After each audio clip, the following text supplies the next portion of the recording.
Of Kirkuk, a group of armed Iraqi soldiers in civilian clothes are spotted trying to hide in a field. Kurdish Peshmerga swarm around them. Peshmerga are running to the fields towards the Iraqis.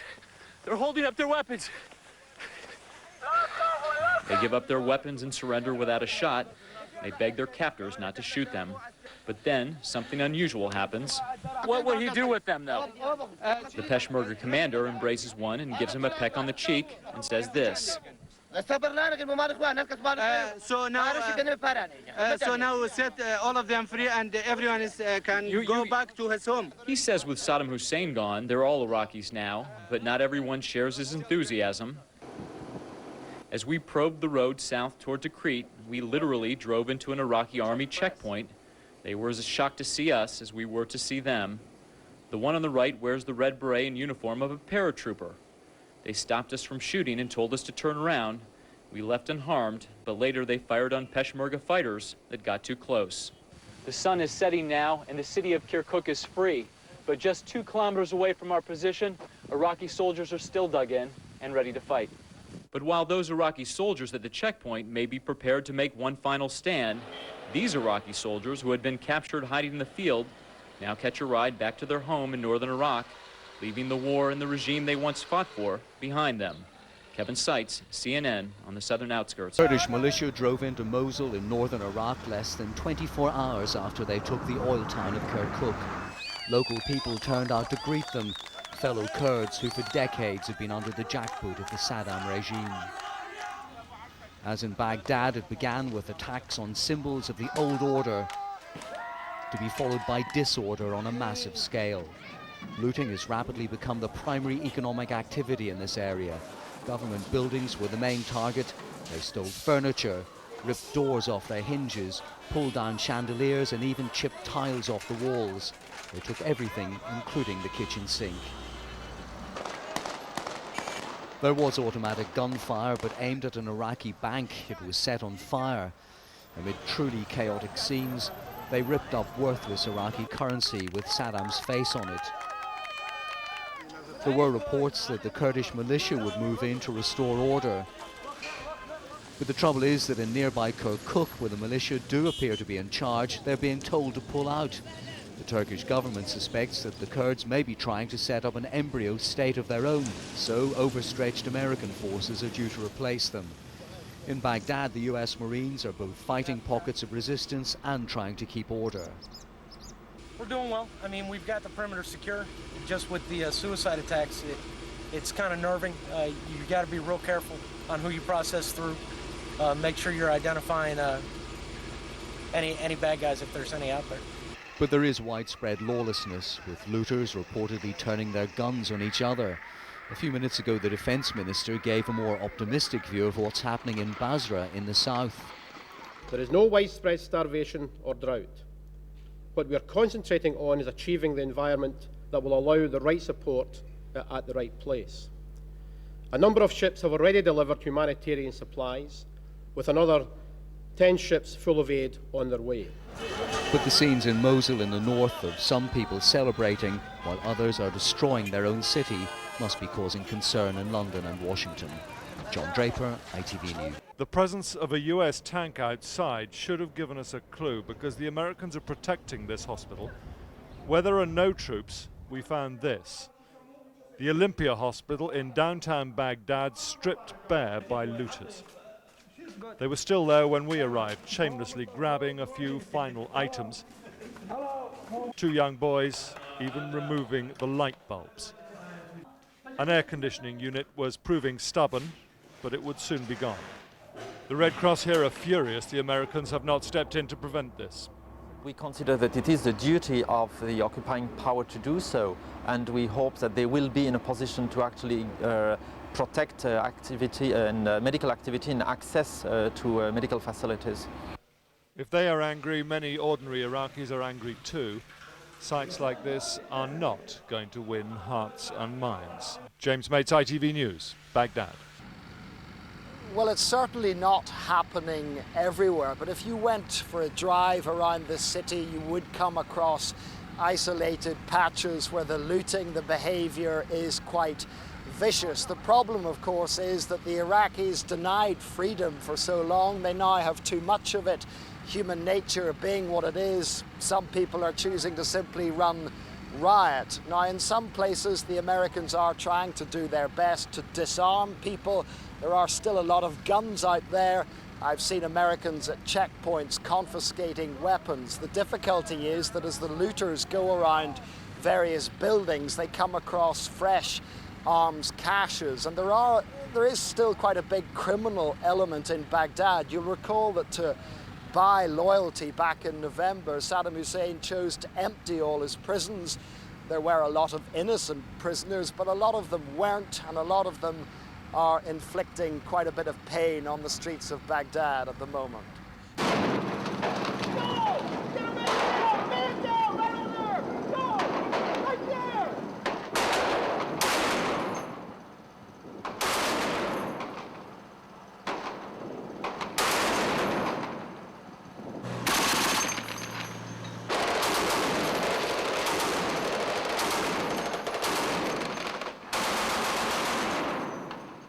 You can never feel by looking at pictures what it's like to be in a battle like that. When large artillery go off, large shells, RPGs go off, it makes your teeth rattle. Fire came from all sides, 360 degrees. That just shot me in the leg. I was with the medical team where the wounded were brought in. One American soldier managed to shoot back while still on a stretcher. I was with a sergeant, nicknamed Black Hawk Bob Gallagher. 2 Purple Hearts. It didn't stop him. While he was being treated, he was still firing back. I believe 20 prisoners were taken. I took pictures of Sergeant Joe Todd and others actually going into a truck full of ammunition as the vehicle next to it was burning, trying to get it out before it blew up. We didn't win there. We took it and we moved north. We got out of there. Evidence of what happened on Monday everywhere. Spent shells, burned out vehicles. Can you stop? Pull up your shirt. Drop your pants. Anything in your pockets. Iraqi citizens returned and tried to pick up the pieces of their lives to go to work or to go home. In another war, it could have been a mountain with a number or a beach with no name. Were it not for these pictures, no one would remember this. I'll never forget it. In the town of Mosul, it's raining money. The end of Saddam's regime has been swiftly followed by chaos. This morning, jubilant looters burst into the town bank. They seemed unsure whether to play with the money or to steal it.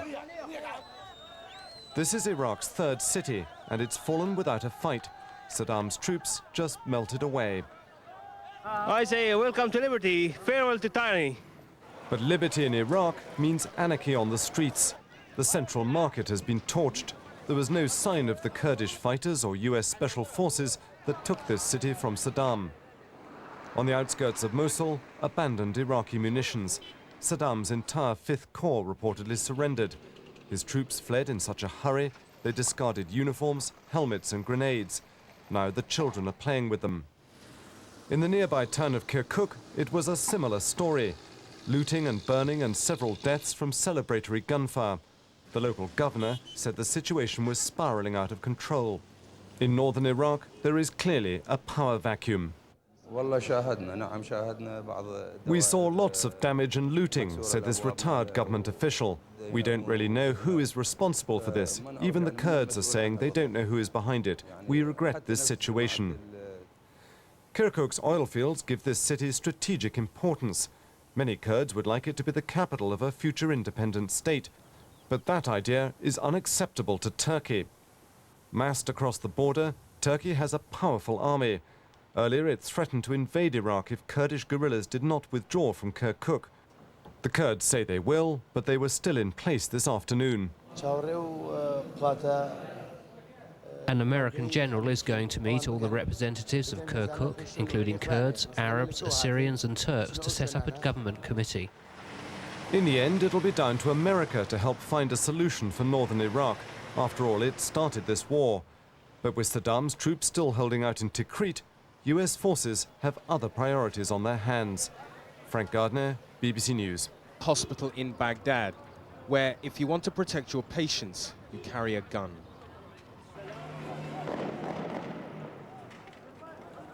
The world here has been turned upside down. A place meant for saving lives turned into a war zone. Iraq's new post-Saddam era has begun, and this is what it looks like. State institutions set ablaze, wholesale looting, a picture of a city descending into chaos. They are saying we come to Iraq to liberate Iraqi people. So look at the damage. Look at the destruction. Look at firing everywhere. Half an hour before we'd crossed this bridge, there'd been an American checkpoint and it was safe. Now look at it. The Iraqi capital, one of the most ancient Arab cities, being reduced to ruin and lawlessness. This was the Ministry of Information today, where foreign journalists used to have their offices. And Baghdad is still not a city at peace. Pursued, killed, or captured. And the list does not exclude leaders who may have already been killed or captured. This list has been provided to coalition forces on the ground in several forms to ease identification when contact does occur. And this deck of cards is one example of what we provide to soldiers and Marines out in the field, with the faces of the individuals and what their role is. In this case, there are 55 cards in the deck.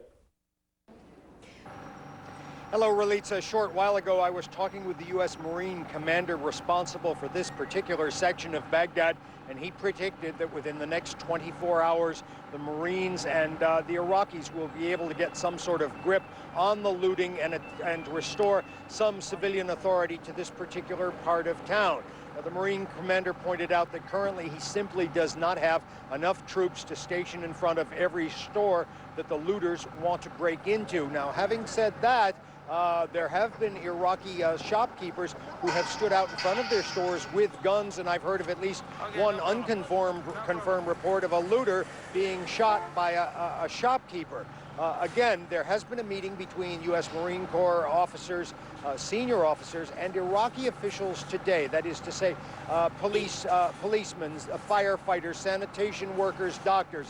There is a concerted effort on the part of the Marines in this sector of Baghdad to draw the Iraqis back into the governmental process and turn it into a self-governing process. It is difficult, however, again, because of the chaos, the immediate collapse, the sudden collapse of the Iraqi regime, and there is very little the U.S. can do because there simply aren't enough soldiers in Baghdad, at least, to control and lock down the entire city. Besides, that's not a soldier's role. The soldier's role is to fight a combat mission, and the Marines have no authority to shoot looters, as some of the shopkeepers are doing. Relitza? The priority that you have set yourself with bringing law and order where you are? Well, it firmly shifts to the top of our agenda now. Similar with the Americans, we've still got to have a sufficient force capability to combat, as was just described, people taking pot shots at us. But you'll see our gradual shift now towards a police patrolling internal security role, as we call it. And I can report that only 10 minutes ago, a bank robbery was averted with 10 people arrested in Basra, for example. When you say police security, who is going to be policing? Is it the soldiers? Are you going to be using some of the old police, the Iraqi police, to help out? Well, at the moment, the Iraqi police are not on the streets and are not functioning. So we, the British Army, will do it. We've got a fair degree of experience of doing this in Northern Ireland over many years, and that's what's happening at the moment there. We would then look to encourage what residual element of the Iraqi Basra police force remains, but they're finding pretty elusive to find at the moment. But actually in Safwan, one of the smaller villages just over the border, we are, with the British military police, starting to form an auxiliary police force using the local inhabitants of that village who have volunteered. Some of those men unarmed soldiers from Saddam Hussein's defeated army on the move in northern Iraq. They are mostly Muslim Shiite troops heading home, walking to southern Iraq, a journey of around 100 miles, perhaps 7 days by foot. Feet that are cracked and blistered, boots missing, and there's a long way to go. But these men don't complain about the hardships of a grueling journey. Rather, they seem thankful to be still alive after years of military service with infantry units filled with unwilling conscripts. Life under Saddam Hussein's iron fist rule, they told me, was a life of hell. Try and translate at the same time. Really, for 2 months, we haven't eaten anything because of our situations, and the clothes we got.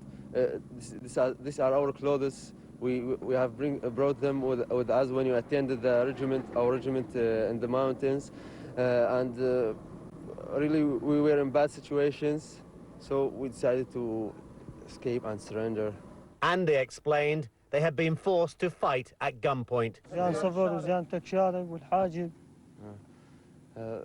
Many punishments. One of them is to cut the hair completely, and to cut the eyebrows also.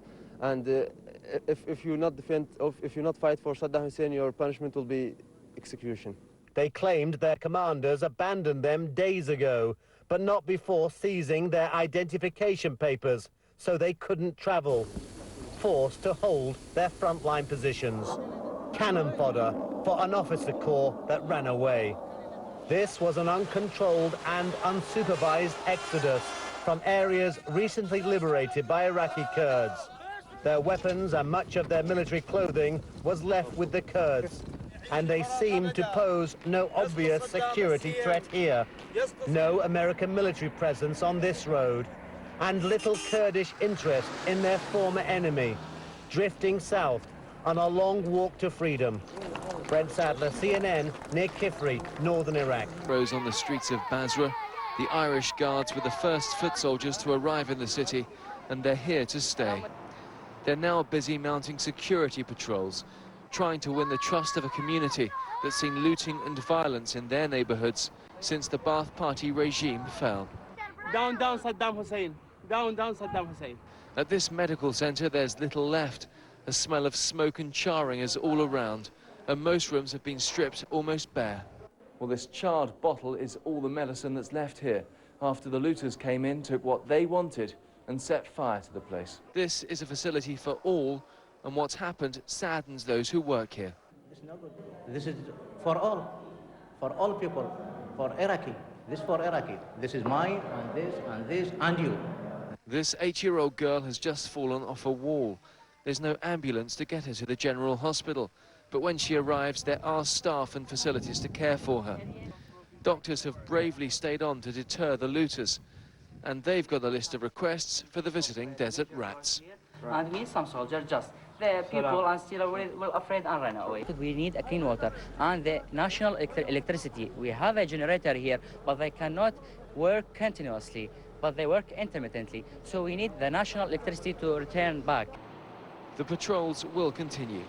Many locals believe that the trouble is being caused by remaining members of the fanatical Fedayeen militia, hell-bent on making life miserable for those welcoming the British troops. You have to get out on the ground and actually meet the people, talk to them, find out what their problems are and how you can help them. British troops will certainly be here for months, if not years. The work promises to be challenging and sometimes dangerous, but it will also be rewarding, helping to rebuild a country that suffered at the hands of an evil dictator. Richard Gaisford in Basra. With a dangerous mixture of fear and anger. Look.